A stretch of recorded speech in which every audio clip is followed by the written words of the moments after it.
السلام علیکم ورحمۃ اللہ وبرکاتہ۔ ناظرین، استقبال ہے آپ کا ہمارے چینل الہند اسلامک ٹیوب پر۔ مولانا ارشد مدنی صاحب جمعیت علماء ہند کے قومی صدر نے میڈیا کے ٹرائل کو لے کر جو سپریم کورٹ کی طرف سے ایک بیان اور حکم نامہ آیا ہے اس پر بیان دیتے ہوئے کہا، مولانا ارشد مدنی نے میڈیا ٹرائل سے متعلق سپریم کورٹ کے حکم پر اپنے رد عمل کا اظہار کرتے ہوئے کہا کہ ہم عدالت کی اس سخت ہدایات کی قدر کی نگاہ سے دیکھتے ہیں، کیونکہ متعصب میڈیا سماج میں نفرت کا زہر گھول رہا ہے۔ مولانا ارشد مدنی نے کہا کہ جمعیت علماء ہند 7 اپریل 2020 کو کورونا وائرس کو مرکز نظام الدین سے جوڑ کر تبلیغی جماعت سے وابستہ لوگوں اور بالخصوص مسلمانوں کی شبیہ داغدار کرنے اور ہندو و مسلمانوں کے درمیان نفرت پھیلانے کی دانستہ سازش کرنے والے متعصب ٹی وی چینلوں اور فرقہ پرست پرنٹ میڈیا کے خلاف سپریم کورٹ میں پٹیشن داخل کر رکھی ہے، جس پر اب تک 15 سماعتیں ہو چکی ہیں، جس میں جمعیت علماء ہند کی طرف سے سینئر ایڈوکیٹ دشن دوبے اور سنجے ہیگڑے اور دیگر وکلاء پیش ہوتے رہے ہیں۔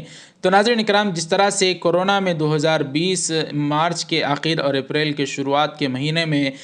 گودی میڈیا نے تبلیغی جماعت نظام الدین مرکز مسلمانوں کو کورونا بم قرار دیا، کورونا کا ہاٹ سپاٹ قرار دیا اور ان کے خلاف نہ جانے کیا کیا سازشیں گودی میڈیا اور اندھ بھکت رچاتے رہے، اس پر سپریم کورٹ میں ان کے خلاف لگام کسنے کی عرضی داخل کی گئی تھی، جس پر سپریم کورٹ نے میڈیا ٹرائل سے متعلق ایک حکم نامہ جاری کیا، جس پر مولانا ارشد مدنی صاحب نے بڑا ہی اچھا اس کو ظاہر کیا ہے۔ بہرحال دوستوں، اس طرح سے ان پر لگام ضرور کسنی چاہیے۔ گودی میڈیا کے چینلز پر جانے پر بین اور پابندی عائد کر دی ہے۔